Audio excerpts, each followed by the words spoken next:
The fire in my living room grate always brought me a sense of peace, but tonight, the flames felt like they were doing holy work. I sat in my favorite wingback chair, the leather worn soft by years of use, holding a single, crisp piece of paper. It was an official document, a death certificate bearing the seal of the state of Illinois, with my son's name printed clearly across the top. Marcus Washington. I stared at the name for a long time. Then, without a tremor in my hand, I leaned forward and dropped the paper directly into the center of the fire. I watched the edges curl, turn brown, and finally dissolve into ash. I could afford to burn it because my son wasn't dead. In fact, he was upstairs in the nursery right now, rocking my 6-month-old grandson, Leo, to sleep. But 6 months ago, that piece of paper was meant to be his reality. It was meant to be the final act in a play written by a woman who thought she could outsmart a mother's intuition. They say a mother's love is blind. Maybe it is. But a grandmother's instinct? That is something forged in steel. Let me take you back to the beginning. Let me tell you how a 65-year-old retired woman's 15-hour drive across the country ended up dismantling a criminal empire and saving her only child from the grave. It started with a phone call, sweet as honey and sharp as a razor. "Mama Clara, it's happening. My water just broke." It was Chloe, my daughter-in-law. Even through the static of the phone line, she sounded breathless, vulnerable, and absolutely terrified. "I'm so scared, Mama Clara," she wept, her voice cracking in that delicate, helpless way she had perfected over the 5 years she'd been married to my son. "Marcus is getting the car, but I need you. You promised you'd be here for Leo's birth. I don't have my own mother. I just need you to hold my hand." My heart, foolish and hopeful, swelled in my chest. For 5 years, my relationship with Chloe had been a delicate dance on eggshells. She was a woman of fragile nerves and mysterious ailments, always needing Marcus's undivided attention, always finding a reason why we couldn't spend the holidays together. I was a black woman from Georgia who had worked 35 years in the brutal, bureaucratic trenches of medical billing and risk management. I was practical, straightforward, and I didn't suffer fools. Chloe was soft, tearful, and seemed to shrink whenever I entered a room. She made Marcus feel like a protector, a knight in shining armor. She made me feel like an intruder. But in that moment, hearing her cry out for me, all my suspicions washed away. I was going to be a grandmother. "I'm packing my bags right now, baby," I told her, wedging the phone between my ear and my shoulder as I pulled my suitcase from the closet. "You just breathe. Marcus will take good care of you. I'm hitting the road, and I won't stop until I see that beautiful boy. Drive safe, Mama Clara. I love you. I love you too, Chloe." Those were the last words of peace we ever spoke to each other. I live in Atlanta. They lived in Chicago. It's a 15-hour drive if you don't hit traffic, and at 65, a 15-hour drive is no small feat. My arthritis had been acting up, a dull ache in my lower back that radiated down my legs, but adrenaline is a powerful painkiller. I loaded up my SUV. I had a beautiful hand-crocheted yellow blanket sitting in the passenger seat, along with an assortment of little onesies and a silver rattle I had bought months ago. I drove through the night. The dark ribbon of the highway stretched out before me, illuminated only by my headlights and the occasional passing semi-truck. I drank lukewarm coffee from rest stops, rubbed my tired eyes, and listened to classic soul music to keep myself awake. Every time my eyelids grew heavy, I thought of my son holding his baby. Marcus, my brilliant boy. A successful architect, a kind soul, a man who loved so deeply it scared me sometimes. He had always been my entire world. Raising him as a single mother, working late shifts at the hospital to put him through college, it was all for this. To see him build a family of his own. I called Marcus's phone 3 times during the drive. The first 2 times, it went straight to voicemail. The third time, about 4 hours outside of Chicago, Chloe answered. "He's with the nurses, filling out admission paperwork," she whispered. She sounded calm. A little too calm for a woman in active labor, but I chalked it up to an epidural doing its job. "Are you close, Mama Clara?" "I'm making good time, honey. I'm in Indiana now. I should be at Chicago General by noon." "Okay, drive safe. We're just waiting." I pulled into the parking garage of Chicago General Hospital at exactly 11:45 a.m. I was exhausted to my very bones. My clothes were wrinkled, my hair was a mess, and my legs felt like lead weights when I finally stepped out of the car. But I grabbed the gift bags, took a deep breath of the cold, sterile hospital air, and marched toward the elevators. The maternity ward was on the 4th floor. When the elevator doors dinged open, I expected to find the waiting room. I expected a receptionist. Instead, I found my son. Marcus was pacing the hallway outside the double doors of the labor and delivery unit. He was wearing the same clothes he had on yesterday. His hair was disheveled, and the dark circles under his eyes looked like bruises. "Marcus!" I dropped the bags and opened my arms, tears of relief pricking the corners of my eyes. "Baby, I made it. How is she? Has he come yet?" He stopped pacing. He turned to look at me, and my heart dropped into my stomach. There was no joy in his face. There was no relief. There was only sheer, unadulterated panic, mixed with a deep, crushing guilt. He looked like a man who had been backed into a corner with a gun to his head. "Mom," he breathed, taking a step back as if my presence physically pained him. What are you doing here?" I froze. My arms fell to my sides. The silence in that hallway suddenly felt deafening. "What do you mean, what am I doing here?" I asked, my voice trembling despite my best efforts to keep it steady.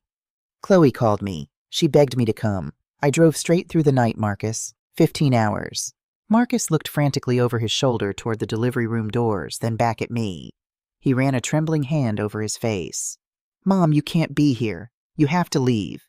The words felt like a physical blow. I literally staggered back a half step. "Leave? Marcus, your son is being born. My grandson. Chloe asked me to come." "She didn't mean it, Mom." His voice cracked, rising an octave in desperation. "She was just emotional. But when we got here, her blood pressure spiked. The doctors are worried about preeclampsia. She's having a panic attack because she says she feels judged by you. She says she can't relax if she knows you're out here waiting to critique her." "Critique her? Marcus, I came to support her."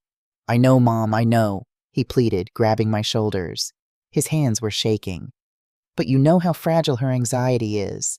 She's crying in there. She told me if you come into the room, she's going to have a breakdown. She just wants it to be the two of us. Please, Mom, you're stressing her out and the baby's heart rate is dropping. Just go to the hotel. I'll call you when it's over."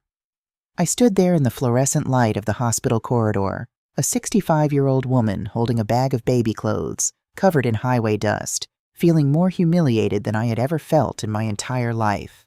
I looked into my son's eyes. I was looking for the strong, intelligent man I had raised.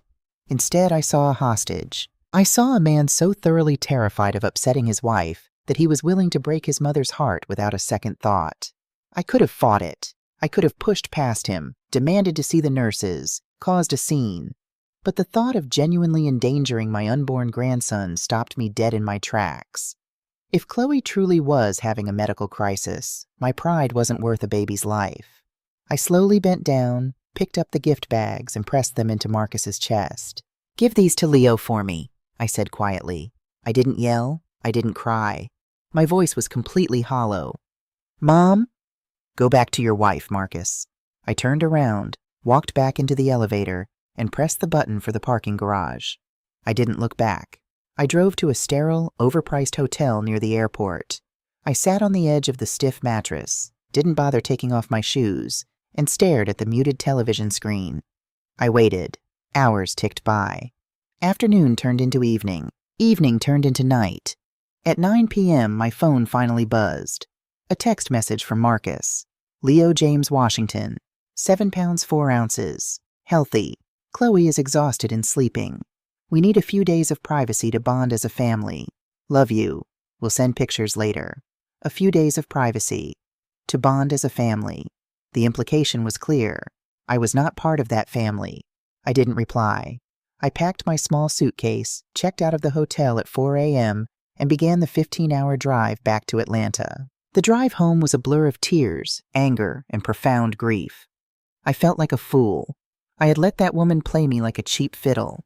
She had called me, sobbing for my comfort, knowing full well she was going to have her husband slam the door in my face the second I arrived. It was a power play, a sick, twisted game to prove to me that she owned Marcus' heart, mind, and soul. She wanted me to know that she could snap her fingers and make me drive across the country and snap them again to send me packing like a stray dog. For a week after I returned to Atlanta, I was a ghost in my own house. I didn't call Marcus. He didn't call me. He sent 2 photos of Leo, a beautiful, perfect little boy with my father's nose, and a brief text saying Chloe was still recovering from the trauma of the birth and wasn't ready for visitors. I was ready to wash my hands of the whole situation. I was ready to accept that I had lost my son to a manipulative, toxic woman, and that I would have to love my grandson from afar. Then, on a rainy Tuesday morning, the phone rang. I checked the caller ID. It read, Chicago General Hospital, billing DPT. My brow furrowed. I picked up the receiver. Hello? Hi, is this Clara Washington? It was a young woman's voice, brisk and professional. Speaking. Hi, Mrs. Washington. I'm calling from the Financial Services Department at Chicago General. We're calling regarding the outstanding balance for the labor and delivery services for Chloe Washington. The insurance claim was processed, but there is a remaining out-of-pocket balance of $12,500. We were hoping to set up a payment plan with you today. I went perfectly still. The sound of the rain hitting my living room window suddenly seemed very loud. I'm sorry, I said, my voice dangerously calm. I think you have the wrong person. I am the grandmother. You need to call my son, Marcus Washington, or his wife, Chloe. Actually, ma'am, our records show you as the primary financial guarantor for this admission, the billing clerk replied, her tone shifting to that slightly condescending register I knew all too well. We have a signed financial responsibility waiver here with your name on it. By signing this, you agreed to cover all costs not covered by insurance. I had spent 35 years working in medical billing. I knew every code, every loophole, every fraudulent trick in the book. I knew hospital administration systems better than I knew the back of my own hand. Listen to me very carefully, I said, my spine straightening as a cold, sharp clarity washed over me.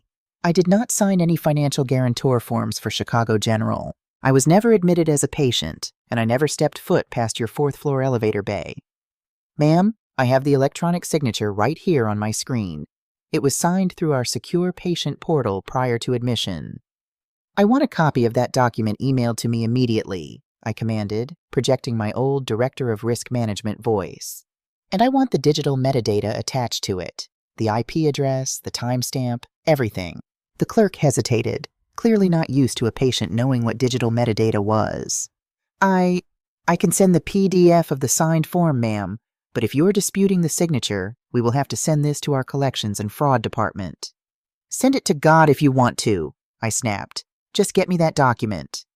10 minutes later, my computer pinged. I opened the PDF from the hospital. There it was, a standard financial responsibility waiver, and at the bottom, an electronic signature. Clara Washington. I looked at the timestamp.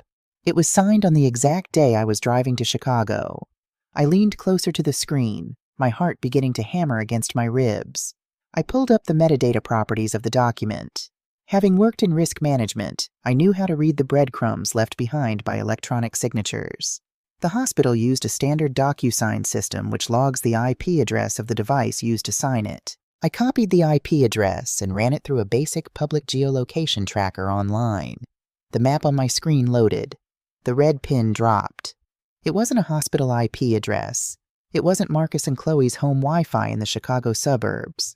The IP address belonged to a commercial building in downtown Chicago, a building registered to a small private law firm called Thorne & Associates. I sat back in my chair, the breath knocked completely out of my lungs. Chloe had called me at 6 a.m., crying that her water had broke and she was heading to the hospital. But this document was signed at 8:30 a.m. from a law office downtown. While I was white-knuckling my steering wheel through the mountains of Tennessee, terrified for my daughter-in-law's life, she wasn't in a hospital bed. She was sitting in a law office, forging my electronic signature to stick me with a $12,500 bill. Why? $12,000 was a lot of money, but Marcus made a very comfortable living as an architect. They had good insurance. Why would she go through the elaborate, highly illegal effort of forging a financial document to steal from me while simultaneously orchestrating my physical exclusion from the hospital? It didn't make sense. It was too sloppy, too risky, too vicious just for a hospital bill. Unless the bill wasn't the goal. Unless the bill was just a test. A distraction. A cold sweat broke out on the back of my neck. 2 months prior to Leo's birth, I had proudly told Marcus that I had set up an irrevocable trust fund for my first grandchild. I had poured a significant portion of my retirement savings and the money from selling my late husband's business into it. $1.5 million, locked away, meant to pay for Leo's college, his first home, his future. I had mailed the initial paperwork to Marcus for his signature to list him as the secondary trustee. I rushed to my home office and tore open my filing cabinet. I pulled out the folder labeled Leo's Trust. I flipped to the back page where Marcus was supposed to have signed and notarized his acceptance as the secondary trustee. The signature was there, but next to it, stamped in blue ink, was the seal of the notary public who had witnessed it. I squinted at the tiny print on the notary stamp. Silas Thorne, State of Illinois. Thorne, the same name on the law office where the hospital bill was forged. The pieces of the puzzle slammed together with a force that made me dizzy. Chloe hadn't just thrown a hormonal tantrum to keep me away from the baby. She had engineered my absence. She needed me 800 miles away from my own son, emotionally devastated and isolated, so I wouldn't be asking questions. So I wouldn't be looking closely at the paperwork. So Marcus would be entirely dependent on her and her lawyer. She wasn't a fragile, anxious wife. She was a predator, and she had her jaws clamped firmly around my son's neck. I looked down at my hands. They had stopped shaking. The grief that had been suffocating me for a week evaporated, replaced by a cold, brilliant fury. You do not steal from a black woman who worked her way up from the filing room to the executive floor. And you absolutely, under no circumstances, try to steal a legacy meant for her grandchild. I picked up my cell phone. I didn't dial Marcus. I didn't dial the police. The police wouldn't care about an IP address and a notary stamp. They'd call it a civil family dispute. I needed proof. I needed a weapon. I dialed a number I hadn't called in 10 years. Arthur Vance Investigations, a gravelly voice answered on the third ring. Arthur, I said, my voice steady and hard. It's Clara Washington. A pause on the other end, then a low chuckle. Clara, it's been a long time. Who's trying to commit insurance fraud on your watch this time? It's not an insurance claim, Arthur, I said, staring out the window at the pouring rain. I need you to run a background check. A deep one. Off the books. I want to know every breath this woman has taken since the day she was born. Who is the target? Arthur asked, his tone instantly professional. My daughter-in-law, I replied. Her name is Chloe Davis. At least that's what she told my son. I need you to find out who the hell she really is. Waiting is the hardest discipline a mother can learn, but it is a necessary one. For the next 4 days, I lived a double life. To my son, I was the chastised, distant mother. I sent Marcus polite, brief text messages asking about Leo's feeding schedule and Chloe's recovery. I kept my tone light, offering no unsolicited advice, making no demands to visit. I played the role of the cowed mother-in-law perfectly. Marcus's replies were equally brief, laced with an underlying tension, but I could tell he was relieved that I wasn't pushing the issue. He thought he had won. He thought he had protected his fragile wife from his overbearing mother. He had no idea that his mother was quietly building a war room in her dining room. I pushed the mahogany dining table against the wall and covered it with printouts. Bank statements, the forged hospital bill, the trust fund paperwork, and every single photograph of Chloe I could scrape from Marcus's social media accounts. I bought a corkboard and a pack of red push pins.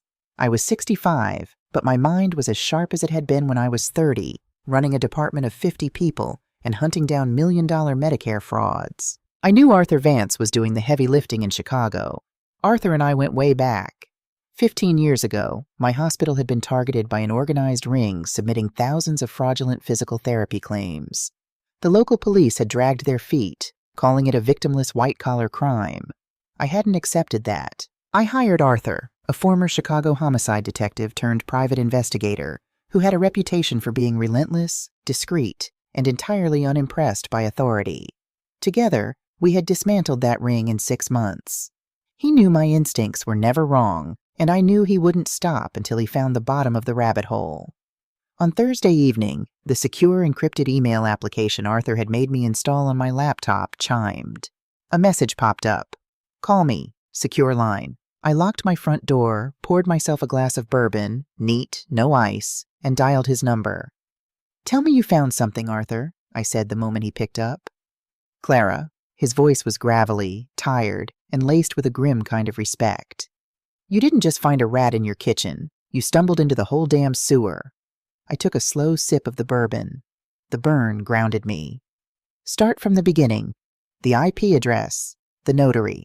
I pulled the lease records for the building where that IP address pinged, Arthur began, the sound of paper shuffling in the background. Thorne and Associates. It's a ghost office. They rent it by the month through a commercial shell company. There is no receptionist, no paralegals, just a locked door and a mail drop. But here is the kicker, Clara. I ran Silas Thorne through the Illinois State Bar Association. There is no registered attorney in the entire state of Illinois by that name. A fake lawyer, I murmured, staring at the corkboard. What about the notary stamp on the trust fund paperwork? Stolen, Arthur replied flatly. Belonged to a notary public named Sarah Jenkins, who died of a stroke 3 years ago.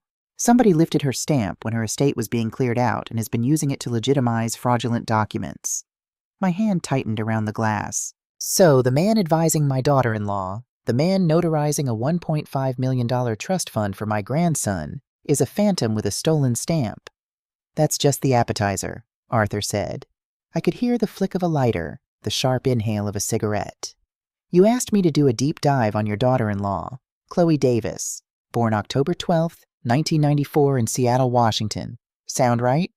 That's what she told Marcus. She said her parents died in a car crash when she was 19, leaving her with no extended family. It's why Marcus was always so fiercely protective of her. He thought she was alone in the world. She is alone in the world, Clara, but not because of a car crash, Arthur said quietly. I ran her social security number, the one she used on her marriage license, the one tied to Marcus's joint bank accounts, the one on the hospital admission forms. Arthur paused. The silence on the line stretched out, heavy and suffocating. Arthur, I warned, spit it out. The social security number belongs to a Chloe Elizabeth Davis, born October 12th, 1994 in Seattle, Washington. But that Chloe Davis didn't grow up to marry your son. That Chloe Davis died of acute myeloid leukemia in 1998 in a state-run foster care facility. She was 4 years old. The glass of bourbon slipped from my hand. It shattered against the hardwood floor, amber liquid and shards of crystal exploding outward, but I didn't even flinch. I couldn't breathe. The air in my dining room had suddenly turned to ice. What? The word barely made it past my lips. It's called synthetic identity theft, or ghosting, Arthur explained, his voice gentle but firm, knowing he was delivering a devastating blow. It's a high-level con. You find the social security number of a child who died decades ago, preferably an orphan or a ward of the state, someone nobody is going to come looking for. You take that number and you start building a fake life. You apply for a small secured credit card. You pay it off. You rent an apartment under that name. Slowly, over years, you build a credit history, a digital footprint. By the time this woman met your son 5 years ago, Chloe Davis looked like a perfectly normal, legally verifiable citizen. But she's a ghost, Clara. The woman sleeping in your son's bed does not exist. My legs gave out. I sank into the chair at the head of the table, my eyes fixed blindly on the smiling photograph of Chloe pinned to my corkboard. My son, my brilliant, trusting, loving Marcus.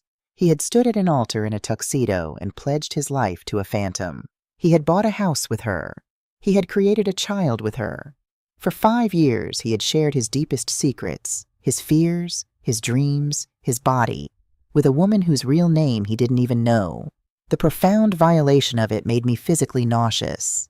And suddenly, every bizarre, frustrating detail of the past 5 years snapped into crystal clear focus.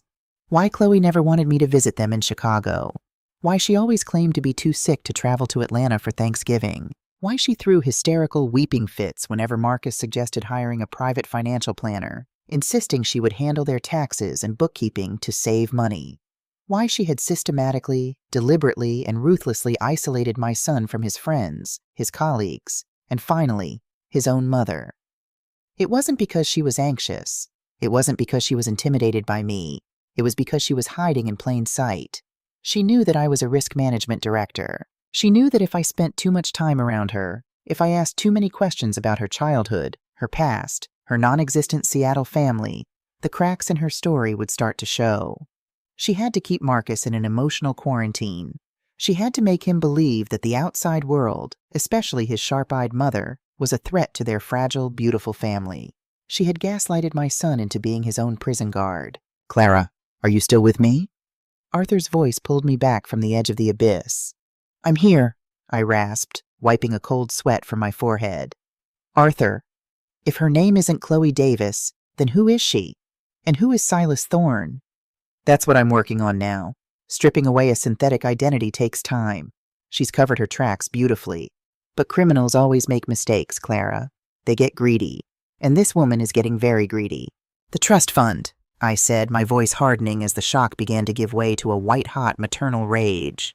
She forged the hospital bill to get me out of the way so Silas Thorne could notarize the trust documents without me being there to ask for his credentials. They're positioning themselves to drain Leo's money. Exactly, but there's a problem for them. The trust is irrevocable, and Marcus is the secondary trustee. Even with a fake notary, Chloe can't just transfer $1.5 million into an offshore account without Marcus's signature and physical presence at the bank. He has to authorize the final release. And Marcus would never do that, I said immediately. He loves his son. He wouldn't touch a dime of Leo's future. Not under normal circumstances, Arthur countered. But what if there was an emergency? What if Chloe manufactured a crisis so catastrophic that Marcus felt he had no choice but to liquidate the trust to save his family? Like what? I don't know yet, but people who run cons this sophisticated don't leave things to chance. They have an end game. Silas and this fake Chloe have a plan to get that money, and whatever it is, Marcus is right in the crosshairs. I closed my eyes. The image of Marcus standing in that hospital corridor flashed in my mind. He had looked so exhausted, so broken, so desperate to appease the woman he loved. If I called him right now and told him his wife was a dead 4-year-old girl from Seattle, he wouldn't believe me. He would think I had finally lost my mind out of spite. Chloe had trained him too well. She would just cry, claim I was trying to destroy her, and Marcus would cut me out of his life forever. I couldn't just tell him. I had to show him. I needed evidence so irrefutable, so undeniably damning, that not even a master manipulator like Chloe could gaslight her way out of it. Arthur, I need her real name, I said, staring at the shattered glass on the floor. I need to know where she came from, what she's done before, and what her connection is to this Silas Thorne. I don't care what it costs. Hire more men. Bribe whoever you need to bribe. You have a blank check. I'm on it, Clara, but you need to listen to me carefully. Do not confront her. Do not tip your hand. If she realizes you know she's a ghost, she will bolt. She'll clean out your son's joint accounts, take the baby, and disappear into the wind. And with a synthetic identity, once she's gone, she is gone. You will never see your grandson again. The thought struck me like a physical blow to the chest. My beautiful Leo, raised by a career criminal on the run. I won't say a word, I promised, my voice a deadly, quiet vow. I will play the loving, distant grandmother. But Arthur? Yeah? When we finally trap her, I want to be the one who shuts the cage. Understood. I'll call you when I have the next piece of the puzzle. Lock your doors, Clara. The line went dead. I stood up from the table. I didn't bother cleaning up the broken glass or the spilled bourbon. I walked into the kitchen, made myself a cup of black coffee, and sat at the island, staring out into the dark, rainy Atlanta night. For 5 years, Chloe had played a masterful game of chess. She had used my son's empathy as a weapon against him. She had used my love for my grandson to humiliate me and push me off the board. She thought she was the smartest person in the room. She thought because I was an older woman, a grandmother, I was soft. She thought I was obsolete. She had no idea that I spent 3 decades in corporate boardrooms fighting men in $1,000 suits who tried to hide millions in fraudulent claims. I had spent my life hunting liars. Chloe Davis, or whoever she really was about to learn a very hard lesson. You can fake a name. You can steal a social security number. You can even forge a notary stamp. But you cannot fake the wrath of a mother protecting her child.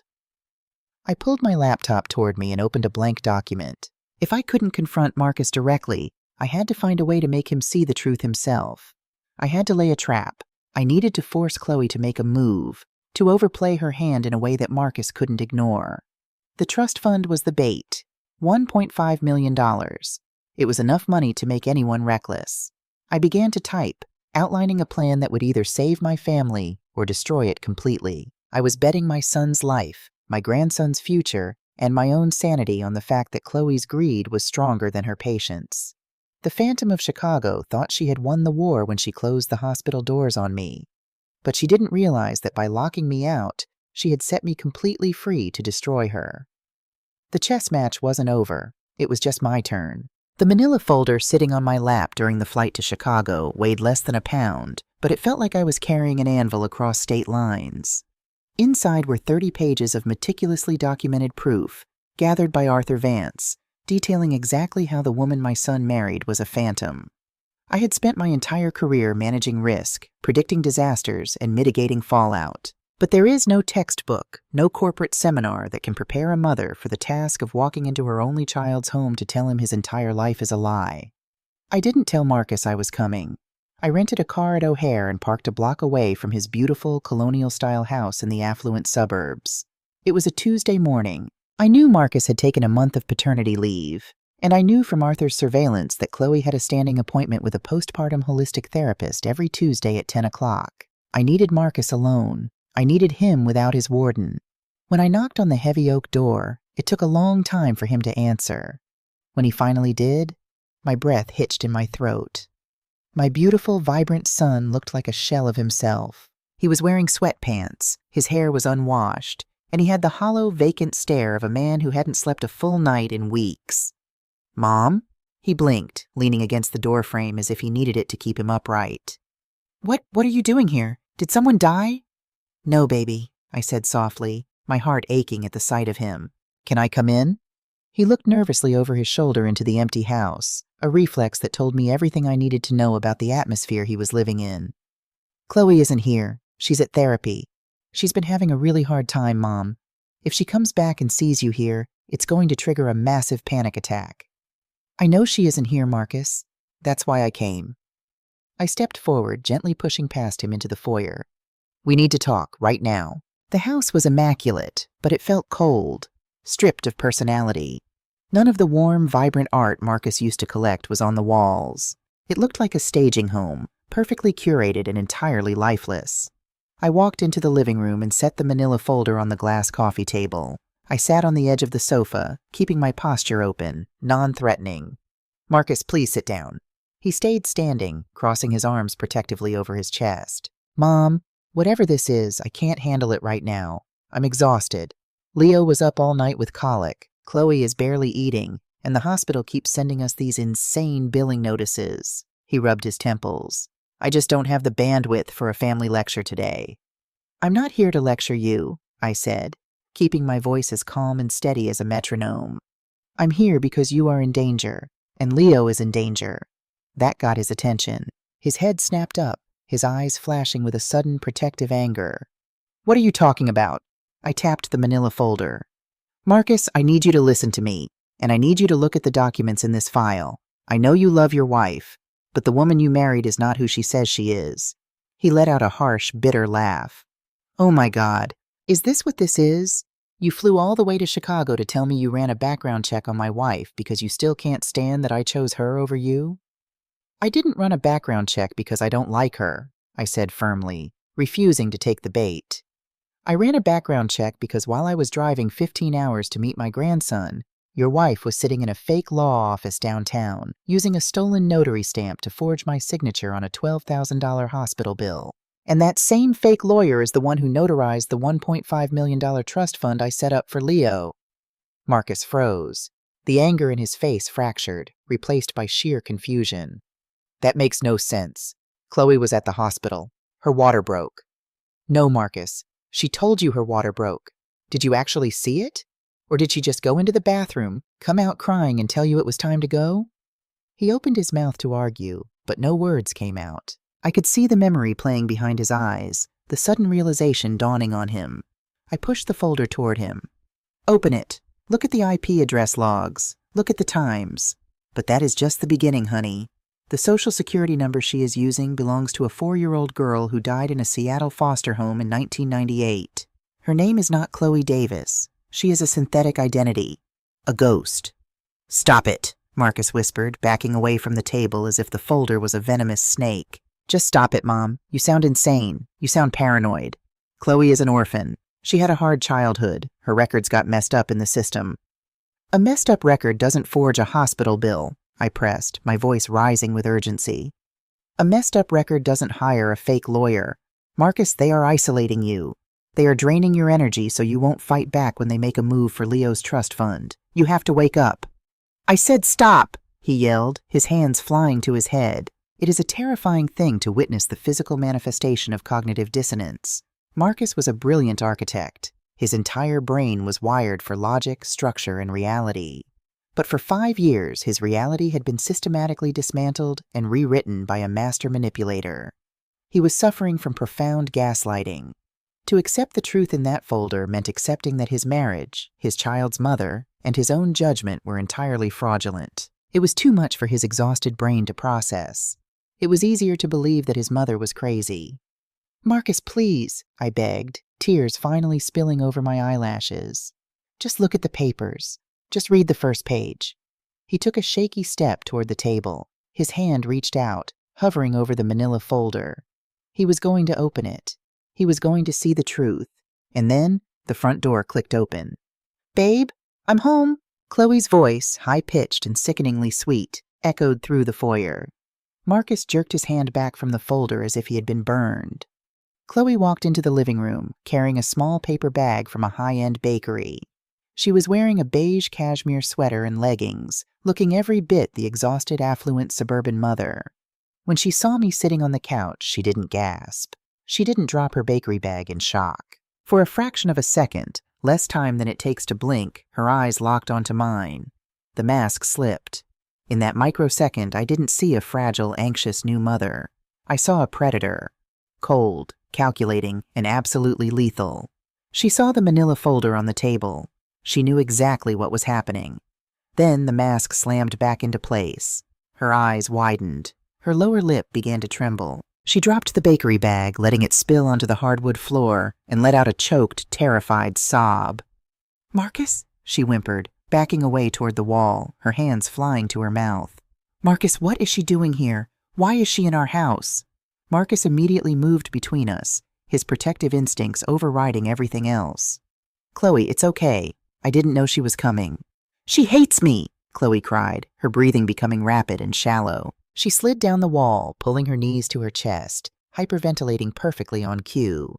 She hates me, Marcus. She's been stalking us. The therapist warned me about this. She warned me that toxic mother-in-laws escalate when they lose control. I am not stalking you, you manipulative little liar. I stood up, the anger finally boiling over. I pointed a finger at her. I know who you are. I know about the synthetic identity. I know about Silas Thorne. The game is over. Chloe let out a blood-curdling scream and covered her ears. Make her stop. Marcus, please, she's crazy. She's trying to take my baby. She's making things up to take Leo away from me. It was a masterclass in psychological manipulation. She didn't try to defend herself against the accusations. She didn't ask what a synthetic identity was. She instantly played the victim, shifting the narrative from her crimes to my supposed insanity. She weaponized her anxiety to force Marcus into the role of her savior. And it worked. Marcus turned to me, his face twisted in a mask of pure rage and terror. Get out. Marcus, she is playing you. I said get out, he roared, pointing toward the door. You come into my house while my wife is suffering from postpartum depression, and you accuse her of being some kind of criminal mastermind? You brought fake documents to try and destroy my marriage? They aren't fake. Read them. I don't want to read your sick, paranoid delusions. He stepped toward me, his physical presence imposing, blocking me from even looking at his wife, who was still sobbing hysterically on the floor. Chloe was right. You can't stand that I love her. You can't stand that we have our own family. You are so sick with jealousy that you're making up conspiracy theories to tear us apart. Marcus, please, my voice broke. I was looking at my son, but I couldn't reach him. He was trapped behind a wall of manipulation so thick I couldn't break through it. Leave, Mom, he said, his voice dropping to a deadly cold whisper. Leave right now, and don't you ever come near my wife or my son again. If you do, I will call the police. I looked at the floor. Chloe was peering at me from behind Marcus's legs. Her face was stained with tears, but her eyes were dry. And just for me, just for a fleeting second, The corner of her mouth twitched upward into a small, victorious smirk. She had won the battle. I picked up the manila folder. My hands were shaking, not from fear, but from a profound, terrifying grief. I had lost him, at least for today. "I love you, Marcus," I said quietly. "I will always love you. And when you are ready to see the truth, I will be here." I walked out of the house, the heavy oak door slamming shut behind me with a finality that echoed in my chest. I sat in my rental car for a long time, gripping the steering wheel until my knuckles turned white, staring at the front window of their house. I had played my hand, and I had lost. Chloe was too deeply embedded. She had inoculated Marcus against me so thoroughly that, presented with hard, irrefutable evidence of her crimes, he chose her lies over my truth. I drove back to my hotel, emotionally bruised and physically exhausted. I knew I couldn't push him anymore. If I pushed, he would retreat further into her web. I had to wait. I had to let the poison of doubt I had just introduced into that house slowly do its work. Even if Marcus hadn't read the file, he had heard the words. Synthetic identity, Silas Thorne, forged signatures. Eventually, his logical brain would start connecting the dots, but Chloe wasn't going to give him time to think. She knew I was a massive threat, and she was going to neutralize me completely. I found out exactly how she planned to do it at 8 o'clock the next morning. I was sitting in the hotel lobby, drinking a cup of terrible coffee, booking my flight back to Atlanta. A man in a cheap gray suit walked through the sliding glass doors, scanning the lobby. He spotted me, checked a photo on his phone, and walked directly to my table. "Clara Washington?" he asked. "Yes?" He dropped a thick stack of legal papers onto the table next to my coffee mug. "You've been served." He turned and walked out before I could even process what had happened. I picked up the papers. The bold black letters at the top of the first page seemed to swim before my eyes. Emergency Order of Protection. Petitioner, Chloe Elizabeth Washington, Respondent. Clara Washington. I flipped through the pages, my stomach churning with nausea. Chloe had wasted no time. The petition was filled with the most horrifying, fabricated lies I had ever read. She claimed I had a history of mental instability. She claimed I had threatened to kidnap Leo. She described my visit yesterday as a violent, psychotic episode where I had thrown things and physically threatened her while she was holding the baby. She had requested, and a judge had temporarily granted, a restraining order forbidding me from coming within 500 feet of Chloe, Marcus, or my grandson, Leo. It was a brilliant, devastating tactical strike. With this order in place, I couldn't call Marcus. I couldn't email him. I couldn't mail him the evidence. If I tried to contact my son in any way, Chloe could have me arrested for violating a protective order. She had used the legal system to build an impenetrable fortress around her victim. I sat back in the lobby chair, staring at the injunction. A normal mother-in-law would have been crushed. A normal woman would have given up, hired a defense attorney to protect herself, and mourned the loss of her family. But as I looked at the signature at the bottom of the petition, the signature of the attorney representing Chloe in this restraining order, the grief in my chest vanished, replaced by a cold, calculating resolve. The attorney of record on the restraining order was Silas Thorne. She was arrogant. She thought because she had a piece of paper from a judge, she was untouchable. But by officially filing this paperwork, she had put her fake lawyer on the public record. She had given me a paper trail. I pulled out my phone and dialed Arthur Vance. "Arthur?" I said when he answered. She bit the bait. She filed a restraining order against me this morning, and she used Silas Thorne to do it. She put a ghost attorney on a sworn affidavit to a judge? Arthur sounded almost impressed. "That's a felony, Clara. Perjury and fraud upon the court. She's getting sloppy. She's getting desperate," I corrected him. "She knows I have the file. She's going to accelerate her timeline. Whatever she's planning to do with Marcus and the trust fund, she's going to do it soon. We need to find Silas Thorne, Arthur. We pull him down, the whole house of cards collapses." "I'm already on it. Have a safe flight back to Atlanta, Clara.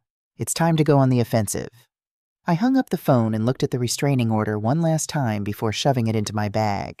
Chloe thought she had banished me. She thought she had won. But she didn't understand the rules of the game she was playing. She was playing for money. She was playing for a $1.5 million trust fund. I was playing for my son's life. And a mother with nothing left to lose is the most dangerous creature on the face of the earth. The flight back to Atlanta was the longest 2 hours of my life. I sat in my window seat, watching the clouds roll by, feeling the weight of the restraining order burning a hole in my purse. A lesser woman would have been broken by it. To be legally barred from seeing your own flesh and blood, to be branded a danger to the grandson you would gladly die for, it was a deep, calculated humiliation. But Chloe made one fatal miscalculation. She assumed that by silencing me legally, she had neutralized me operationally. She didn't understand that for 35 years, I had operated in the shadows of hospital administration, tracing invisible money trails, exposing phantom billing codes, and destroying the careers of arrogant doctors who thought they were smarter than the system. I didn't need to be within 500 feet of my son to save his life. I just needed to dismantle the woman standing next to him. For the next 10 days, my house became a bunker. I took a leave of absence from all my charity boards. I stopped going to my Wednesday night book club.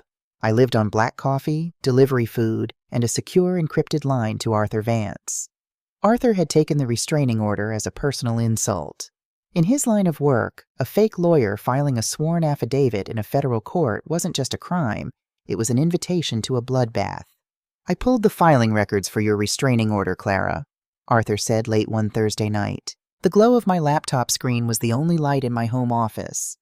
The electronic signature on the petition, the one belonging to our phantom lawyer Silas Thorne, it was filed using a public Wi-Fi network at a Starbucks in downtown Chicago.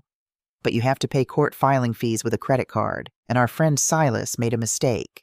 I leaned forward, my pulse quickening. He used his own card? He used a prepaid Visa gift card, which is standard for grifters, Arthur corrected, the sound of his keyboard clacking rapidly. But to buy a prepaid Visa card in that amount, you have to activate it at a register. I traced the card's activation number back to a Walgreens 3 blocks from that Starbucks. I pulled a few strings with an old buddy in the Chicago PD, got them to casually request the security footage from that Walgreens under the guise of a local shoplifting sweep. "You have a face." "I have a face," Arthur confirmed, his voice vibrating with a predatory thrill. "And Clara, you're not going to believe this. I ran his face through the facial recognition database in the state penitentiary system. We know who Silas Thorne is." I held my breath. "Tell me." "His real name is Trent Miller. He's 34 years old. He did 3 years in Joliet for wire fraud and passing bad checks. He was paroled 4 years ago." Arthur paused, and I could hear the heavy silence on the line. "But that's not the twist, Clara. Trent Miller isn't just Chloe's partner in crime. I pulled his prison visitor logs. Guess who came to see him every single Sunday for 3 years? A cold, creeping dread began to pool in my stomach. Chloe. Not Chloe Davis, but the woman wearing her face. Her real name is Ruby. Ruby Miller. Clara. They're legally married. They have been for 8 years. There is no record of a divorce." The room spun. I pressed my hand against the cold oak of my desk to steady myself. "Bigamy," I whispered, the word tasting like ash in my mouth. "Bigamy," Arthur agreed. "Your son's marriage isn't just built on a lie, Clara. It's legally void. It never existed. Marcus is a mark. He's a well-funded, trusting mark in a long con." I closed my eyes, picturing Marcus's face when he held Chloe in the hospital hallway, how desperately he wanted to protect her. He thought he was her white knight. He thought he had rescued a lonely orphan from a tragic past. Instead, he had invited a predator and her husband into his home, into his bed, and into his bank accounts. "They're a professional team," I said, my voice eerily calm as the puzzle pieces finally locked into their ugly, violent configuration. "Ruby plays the vulnerable, isolated victim. She finds a successful man with a protective streak and a good income. She isolates him from his family using manufactured anxiety and emotional manipulation.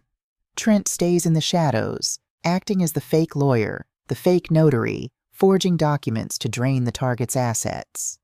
"Exactly. And the $1.5 million trust fund you set up for Leo? That was the jackpot. That's why they accelerated the timeline. They need to get Marcus to liquidate that trust, and to do that, they need an emergency." "Arthur," I said, a sudden, terrifying thought striking me. "If Ruby is legally married to Trent, what about Leo?" "I thought about that too," Arthur said softly. "Given the timeline, and the fact that Trent has been out of prison for 4 years, operating in the same city, there is a very high probability that Leo is not Marcus's biological son. He's theirs. They bred a child just to secure the anchor to your son's money. Tears, hot and furious, finally spilled down my cheeks. My beautiful grandson, the baby I had knitted that yellow blanket for.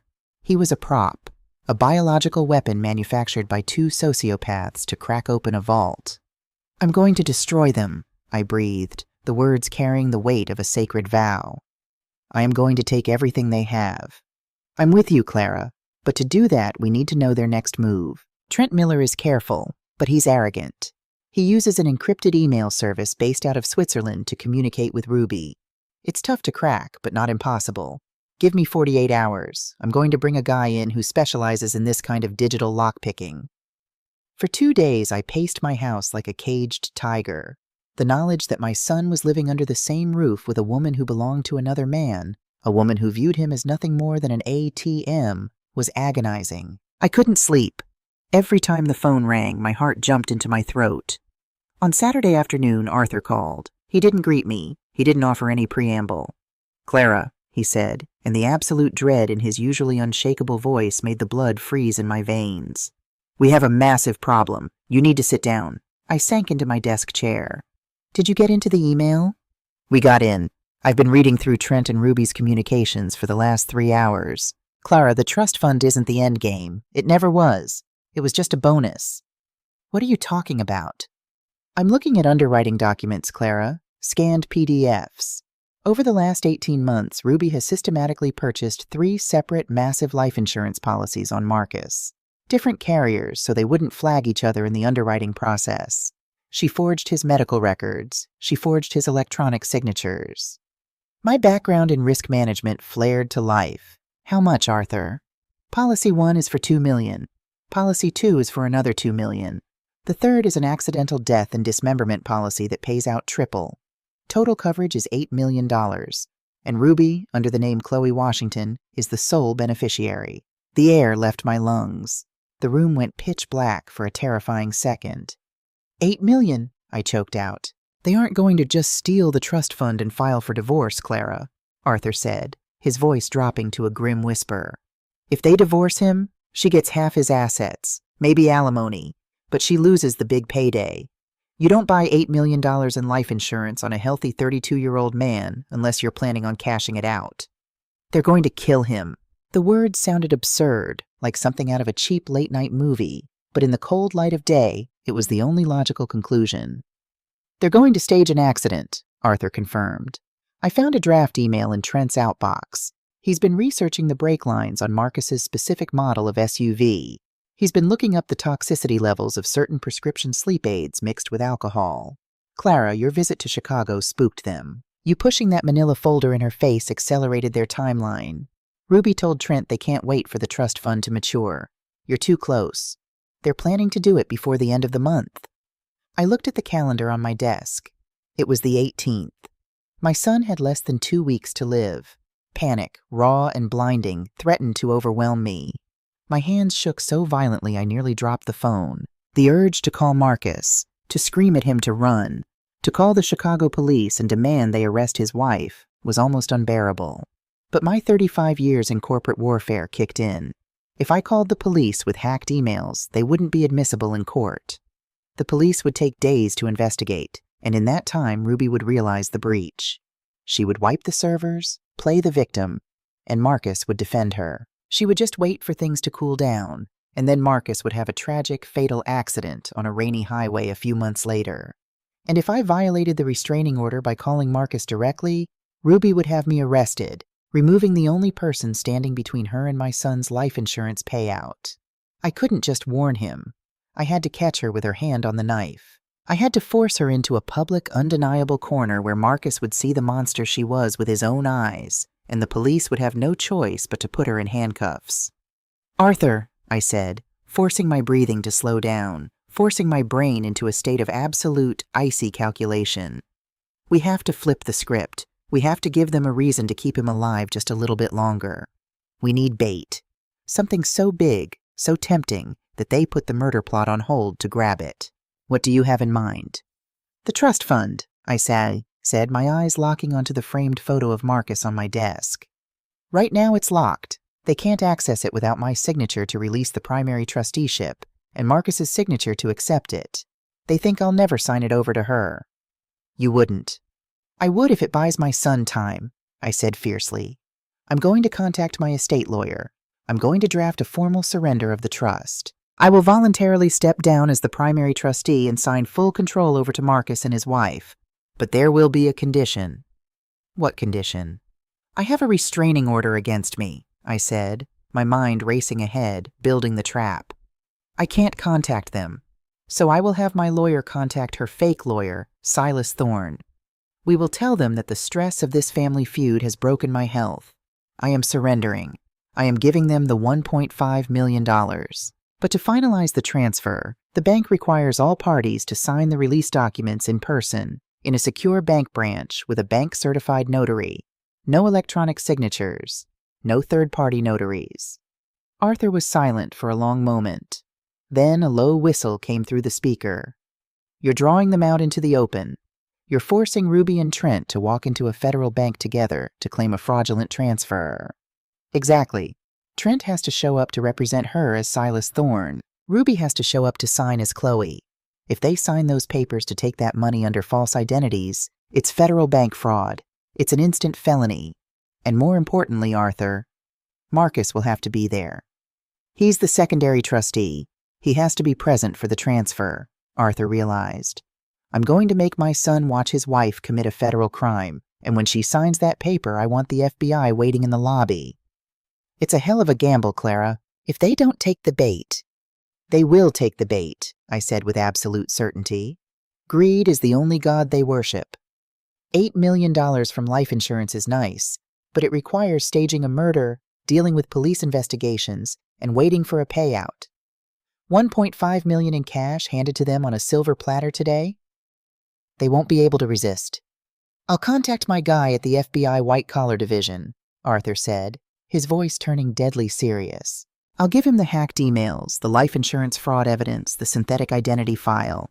It's enough for a warrant. We'll set the sting. I hung up the phone and looked out the window. The sun was setting over Atlanta, painting the sky in violent shades of orange and purple. My son thought I was a jealous, paranoid old woman. His wife thought I was a defeated, obsolete obstacle.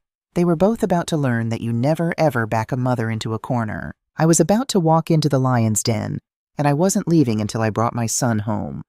The trap was set, but a trap is useless if the prey doesn't walk into it. And more importantly, the trap would be a disaster if my son walked into it blind. If Marcus showed up at that bank still under the spell of Ruby's gaslighting, he might try to defend her when the FBI moved in. He might physically intervene. In a room full of armed federal agents, confusion is lethal. I had to wake him up. I had to break the conditioning before he stepped foot inside that bank. But the restraining order was an iron wall. If I called his cell phone, Ruby would see the caller ID. If I showed up at his house, I would be arrested. So I bypassed the house entirely. Marcus was an architect. He was a partner at a mid-sized firm in downtown Chicago, and even on paternity leave, I knew he went into the office on Thursday mornings to review blueprints that couldn't leave the building. On Wednesday, I packed a small, unmarked cardboard box. Inside, I placed a cheap, prepaid burner phone, fully charged. Taped to the back of the phone was a single piece of paper with one sentence written on it. Press play on the voice memo, then call the only contact in the address book. I shipped it via private courier directly to his office, marked confidential, eyes only. Thursday morning, I sat in my hotel room in Chicago. I had flown back under the radar, paying in cash, staring at my own cell phone. My heart was beating so hard it physically hurt my ribs. If Ruby intercepted the package, the whole operation was blown. If Marcus threw it in the trash, he was going to die. At 10:45 a.m., my phone buzzed. An unknown number. I hit accept and pressed the phone to my ear. I didn't speak. For 10 seconds, there was nothing but the sound of jagged, ragged breathing, the sound of a man drowning. Mom? The voice didn't even sound like my son. It was hoarse, broken, stripped of all its youth and confidence. I'm here, baby, I whispered, tears instantly blurring my vision. The recording, Marcus stammered, his voice cracking violently. Is it real? Mom, please tell me it's not real. Please tell me you faked it. Tell me you hired voice actors to try and make me leave her. It was the most heartbreaking plea a mother could ever hear. He was begging me to be the villain, because if I was the villain, his wife wasn't a monster. The audio file Arthur had loaded onto that burner phone was a direct extraction from Trent Miller's hacked encrypted emails. It was a voice note Ruby had sent to Trent, complaining about Marcus. I had listened to it myself. Hearing the woman who called me Mama Clara speak in her true cold voice was chilling. "He's so pathetic," Ruby's voice had sneered on the recording. "He just cries about his mom and stares at the baby. It's exhausting playing the fragile wife.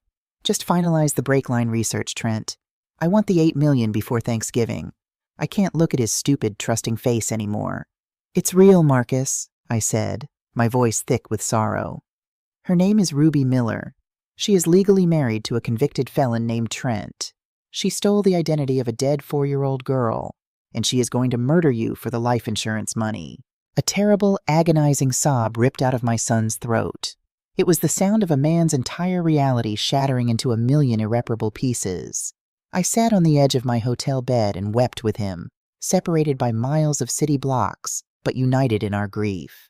I let him cry. I let him mourn the death of the life he thought he had. But we didn't have time to fall apart. "Marcus," I said gently, wiping my face, "listen to me. Tomorrow morning at 9 a.m., my attorney has arranged a meeting at the Chase Bank branch on LaSalle Street. I told Silas Thorne, Trent, that I am surrendering the trust fund to you and Chloe. They think they are walking in to collect $1.5 million. I can't look at her," Marcus gasped. "Mom, she's sleeping in my bed. She's holding Leo. If I go back to that house, I'll kill her myself." "No, you won't," I commanded, channeling every ounce of executive authority I possessed. "You are going to go home, and you are going to play your part. You are going to act like the tired, devoted husband. You cannot let her see that you know. If she suspects anything, she will take Leo and vanish, and you will never see your son again." The mention of Leo acted like a bucket of ice water. I heard Marcus take a deep, shuddering breath. "Okay," he said, his voice dropping to a low, trembling register. "Okay, what happens at the bank?" "When she signs the transfer documents using her fake identity, and Trent notarizes it using his stolen stamp, they commit federal bank fraud and wire fraud. The FBI will be waiting in the room. But Marcus, you have to play along until the ink is dry. Can you do this? Can you be brave for your son?" "I'll do it," Marcus promised, and underneath the heartbreak, I finally heard the steel. "I'll see you tomorrow, Mom." Friday morning dawned gray and overcast. The air in downtown Chicago was biting, but I didn't feel the cold. I wore my best tailored suit, the one I used to wear when I fired corrupt department heads. I paired it with pearls and a silk scarf. If I was going to war, I was going to look like a general. The private boardroom at the Chase Bank branch was entirely encased in glass, but the blinds had been drawn closed. Sitting at the massive mahogany table was Arthur Vance, looking completely at ease, and 2 men in sharp suits who had introduced themselves as Special Agents Reynolds and Vance from the FBI White-Collar Crime Division. At exactly 8:55 a.m., the heavy oak doors swung open. My attorney, a sharp-eyed man named David, walked in first. Behind him came Marcus. My heart ached at the sight of him. He looked pale and rigid, his jaw clenched tight, and holding his arm, looking like a delicate flower in a storm, was the Phantom herself. Ruby Miller. She wore a modest beige trench coat and had her hair pulled back in a soft, messy bun. She looked the picture of a stressed, exhausted new mother. Trailing behind them, carrying a faux leather briefcase and wearing a suit that was just slightly too cheap for a high-end lawyer, was Trent Miller, a.k.a. Silas Thorne. The moment Ruby saw me sitting at the head of the table, she immediately shrank behind Marcus, her hand fluttering to her chest. "Marcus, she whispered loudly enough for the whole room to hear. "She's here. I thought your lawyer said she wouldn't be in the room. I can't. I'm having a panic attack." Marcus patted her hand. He didn't look at me. He was playing his part perfectly. "It's okay, Chloe. We'll just sign the papers and leave. Just breathe." Trent stepped forward, puffing out his chest with an air of unearned arrogance. "Mrs. Washington, I am Silas Thorne, representing Chloe and Marcus. I must object to your presence here, given the active restraining order my client holds against you." "I am the primary trustee of the account being transferred, Mr. Thorne," I said smoothly, not rising from my chair. Bank policy dictates I must be present to verify the transfer. I am seated more than 20 feet away from your client. If you want the $1.5 million today, you'll have to endure my company for 5 minutes. If not, we can drag this out in probate court for the next 10 years. Trent's eyes darted to Ruby. I saw the microscopic nod she gave him. Greed won. It always does. Very well, Trent said, pulling a stack of papers from his briefcase. Let's make this quick. Agent Reynolds, who had been introduced to them as the senior bank manager, slid a thick folder across the table. These are the final release documents, Reynolds said, his voice perfectly professional. Mrs. Washington has already signed the release of primary trusteeship. We just need the new primary trustee, Chloe Davis Washington, to sign the acceptance, and Mr. Thorne to notarize it. I will need to see government-issued ID from both of you for the bank's internal fraud compliance. Ruby didn't hesitate. She pulled a pristine Illinois driver's license from her purse and slid it across the table. It said Chloe Elizabeth Davis, a legally issued ID for a ghost. Trent produced a driver's license matching his fake name, Silas Thorne. Agent Reynolds took the IDs, inspected them briefly, and nodded. Everything appears to be in order. Please sign on the dotted lines.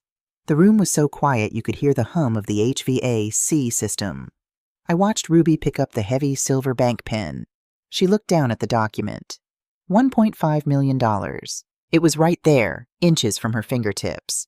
She didn't look at Marcus. She didn't look at me. She was entirely focused on the paper.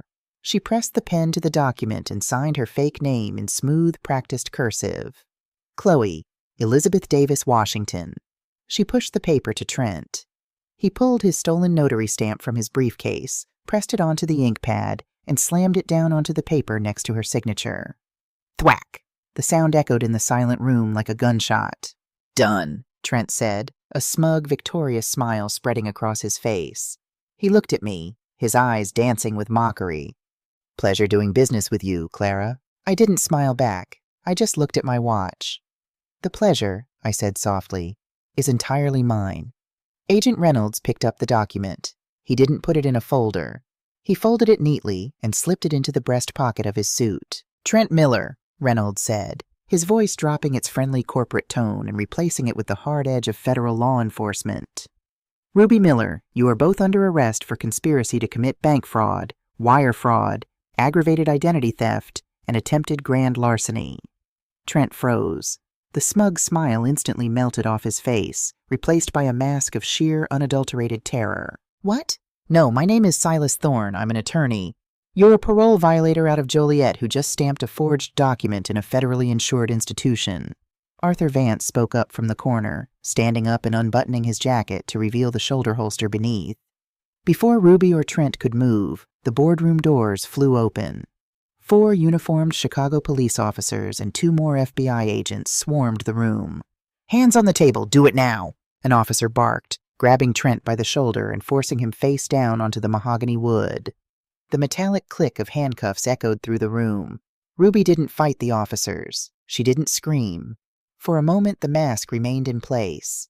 She looked wildly at Marcus, her eyes welling up with giant, perfect tears. Marcus, babe, help me. What is happening? They're making a mistake.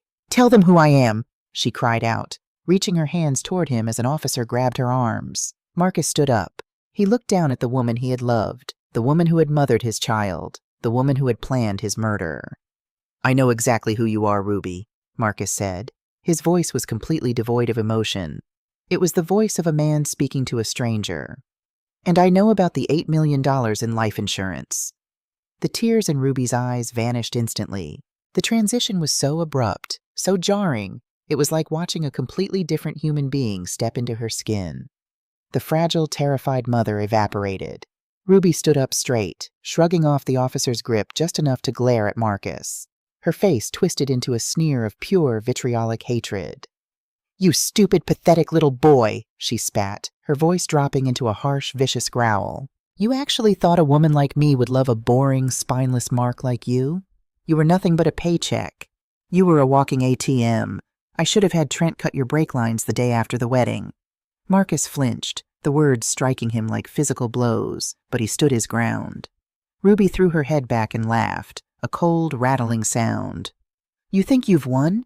You think sending me to prison fixes your life? Have fun raising a bastard, Marcus. Have fun looking at Leo's face every day for the rest of your life, knowing he isn't even yours. He's Trent's blood. We bred him just to get to your mother's money. You're raising my husband's child." Trent, struggling against the cuffs on the table, let out a dark, breathless chuckle. The room went dead silent. Marcus looked like all the air had been sucked out of his lungs. This was Ruby's final, desperate attempt to destroy him emotionally before she went down. She wanted to poison his love for the baby. I stood up from my chair and walked slowly around the table until I was standing directly in front of the woman who had tried to ruin my family. "You really think you're the smartest person in the room, don't you, Ruby?" I asked, my voice calm, almost conversational. She glared at me, her eyes venomous. "I outsmarted you for 5 years, old woman." "Did you?" I tilted my head. "You see, while you were busy researching brake lines and life insurance policies, I was doing a little research of my own. Did you really think a woman who spent 35 years in medical risk management would just take your word for it?" I reached into my purse and pulled out a single sheet of paper. It bore the logo of an independent genetic testing laboratory in Atlanta. When I was at the hospital in Chicago before Marcus kicked me out, I stopped by the nursery window. I lied smoothly. In reality, Arthur Vance had paid a night shift nurse $200 to swab the baby's cheek while he was in the bassinet, but Ruby didn't need to know that. I had a DNA swab sent to a private lab. I compared it to the DNA sample Marcus submitted years ago for a genealogy website. Ruby's sneer faltered. Her eyes darted to the paper in my hand. "You arrogant little fool," I said, leaning in so close I could smell the expensive perfume she bought with my son's money. "Trent isn't Leo's father. You were sleeping with my son to keep up the charade, and your birth control failed. The DNA is a 99.9% match. Leo is a Washington. He is my grandson. He is Marcus's biological child." The color drained entirely from Ruby's face. The realization hit her like a freight train. She had lost. She had lost the money. She had lost her freedom, and her final, cruelest weapon had just been snapped in half. She had absolutely no leverage left. "No," she whispered, her eyes wide with panic. "No, that's a lie." "Take them out of here," Agent Reynolds ordered, disgusted. The officers jerked Ruby and Trent toward the door. Ruby began to scream, thrashing against the handcuffs, hurling obscenities at me, at Marcus, at the world. The heavy oak doors swung shut, cutting off her screams, leaving the boardroom in a stunned, ringing silence. I turned to my son. He was staring at the doorway, trembling violently. I didn't say a word. I just opened my arms. Marcus collapsed into me. He buried his face in my shoulder, weeping with the profound, shattering relief of a man who had just survived a shipwreck. I held him tight, resting my chin on his head, rocking him gently, just like I did when he was a little boy. "I've got you, baby," I whispered fiercely into his hair. "Mama's got you. It's over." The justice system is notoriously slow, but when you hand the federal government a perfectly wrapped package of bank fraud, wire fraud, identity theft, and conspiracy, they move with surprising speed. It took 8 months for the trial to conclude. Ruby and Trent Miller tried to turn on each other, each claiming the other was the mastermind, but the digital evidence Arthur Vance had uncovered was too damning. Trent Miller was sentenced to 15 years in federal prison. Ruby Miller, owing to the massive scale of the life insurance fraud and the synthetic identity theft, was sentenced to 25 years without the possibility of parole. She will be 55 years old before she breathes free air again. As for Marcus and Leo, they didn't stay in Chicago. The house with the colonial columns felt too much like a graveyard of lies. Marcus sold it, liquidated his assets, and moved back to Atlanta. He bought a beautiful home with a big backyard, just a 10-minute drive from my house. The healing process was not easy. Marcus spent a year in intensive therapy, unwinding the psychological damage of 5 years of severe gaslighting. There were days he was overwhelmed with guilt for not seeing the truth, and days he was paralyzed by anger. But he survived. He is a Washington, and we are built of sturdy stuff. Leo is 2 years old now. He is a whirlwind of joy, with his father's bright eyes and my stubborn chin. He will never know the woman who gave birth to him, and that is the greatest gift we could ever give him. He is raised in a home overflowing with honesty, laughter, and unconditional love. Every Sunday they come over to my house for dinner. While Marcus helps me chop vegetables in the kitchen, Leo sits on the living room rug, happily babbling and playing with his toys. Sometimes I look at the fire in my grate, and I think about that terrifying 15-hour drive through the dark. I think about the moment I stood in the hospital hallway, humiliated and rejected. Ruby thought that by breaking my heart, she had won the war. She underestimated a fundamental law of nature. You can lie to a man. You can manipulate a husband. You can even steal a child's name. But you never, ever threaten the safety of a family while the matriarch is still breathing, because mothers might be soft and grandmothers might be sweet. But when the wolves come to the door, we are the lions that tear them to pieces.